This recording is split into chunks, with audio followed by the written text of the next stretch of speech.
నాకు బాగా బలంగా అనిపించింది విద్యా వైద్యం ఏదైతే మనం అనుకున్నామో ఆ విద్యలో వైద్యంలో ఇప్పుడు కూడా వివక్ష కొనసాగుతూనే ఉంది. సో ఫస్ట్ డిమాండ్గా మనం ప్రభుత్వాన్ని గురుకులాల్లో ఎటువంటి టెస్ట్ లేకుండా ఉపకులాలకు సంబంధించినటువంటి విద్యార్థులందరినీ కూడా డైరెక్ట్గా చేర్చుకోవాలనేది మొదటి డిమాండ్. మరి అది చేర్చుకోవాలి అంటే కుల సర్టిఫికెట్ రావాలి.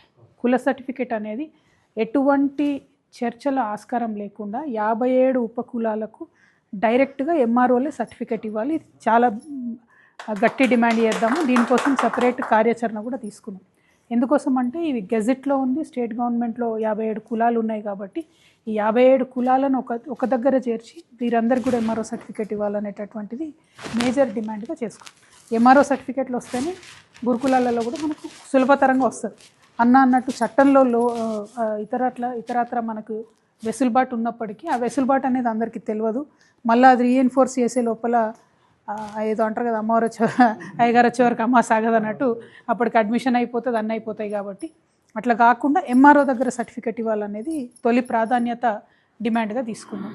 రెండవది బడ్జెట్ కేటాయింపులు చేసినటువంటి దాంట్లో ఏదైతే ఎస్సీ ఫండ్స్ ఉన్నాయో, ఎస్సీ కార్పొరేషన్ నుంచి వచ్చే ఫండ్స్ కానీ జనరల్గా ఇప్పుడు ఎస్సీస్కి ఇచ్చేటటువంటి ఫండ్స్ ఉన్నాయో ఉపకులాల బడ్జెట్ని ప్రభుత్వం సపరేట్గా ప్రకటించాలి. వారు చేవెళ్ళ డిక్లరేషన్లో చేసినట్టుగా 3 కార్పొరేషన్లు చేయాలి. మాల, మాదిగ, ఉపకులాల కార్పొరేషన్. ఇది మూడవ అతిపెద్ద డిమాండ్, బలమైన డిమాండ్గా తీసుకున్నాం.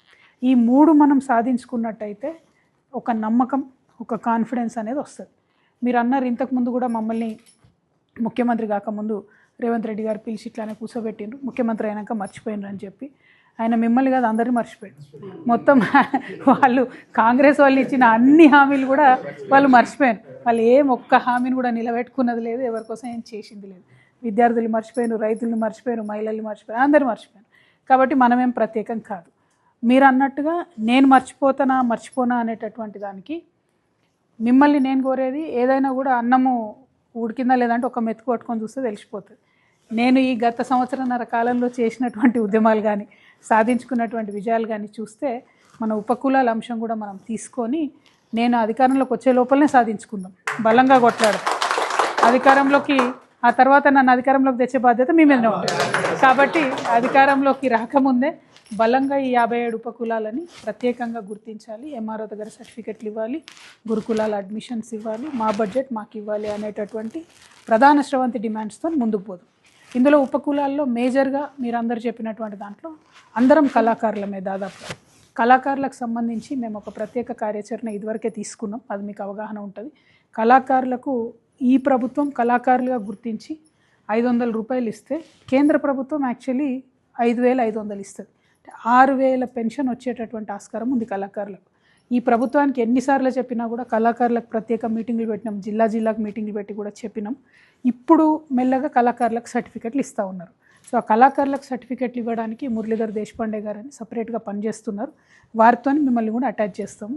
ఇమీడియట్గా మీరు వాళ్ళతో అటాచ్ అయ్యి సర్టిఫికెట్స్ కోసం అప్లై చేసుకున్నట్టయితే మనకు ఉపకులాల్లో ఉన్న కళాకారులందరూ కూడా కళాకారుల సర్టిఫికెట్ వస్తే పెన్షను 6000 రూపాయల వరకు వచ్చేటటువంటి ఆస్కారం ఉంటుంది. ఈ రాష్ట్ర ప్రభుత్వానికి పదే మేము చెప్తూ వచ్చినాం.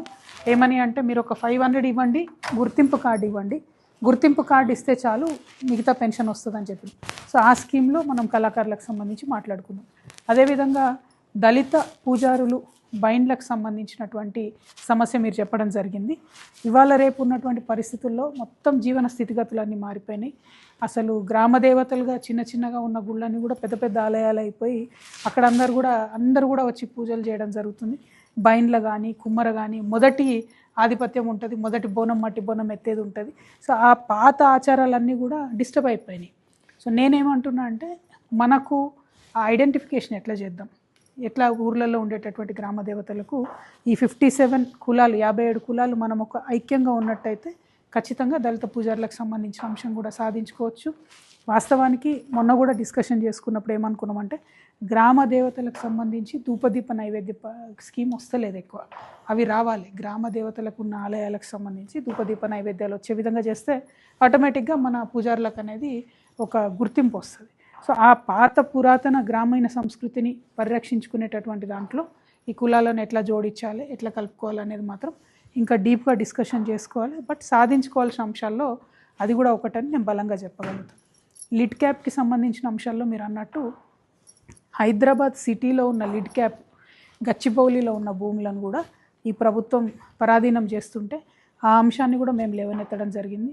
ఎవరికి తెలియకుండా అది కంప్లీట్గా ప్రైవేట్ వాళ్ళకు ఇచ్చేటటువంటి పరిస్థితి ఉంటే దాన్ని కూడా లేవనెత్తిన, దాన్ని కూడా కాపాడుతాం.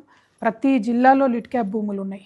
అంతకుముందు లిడ్ క్యాప్ భూములకు సంబంధించి బీఆర్ఎస్ గవర్నమెంట్ అయినా ఇప్పుడున్న గవర్నమెంట్ అయినా ఇస్తామని చెప్పారు కానీ డబ్బులు ఇవ్వలేదు. ఇప్పుడున్న పరిస్థితులు ఏమవుతుందంటే ఆ భూములన్నీ గ్రామాల్లోకి లోపలికి వచ్చినాయి. గ్రామస్తులు కూడా ఆబ్జెక్షన్ చేస్తున్నారు అక్కడక్కడ. అప్పుడు మేము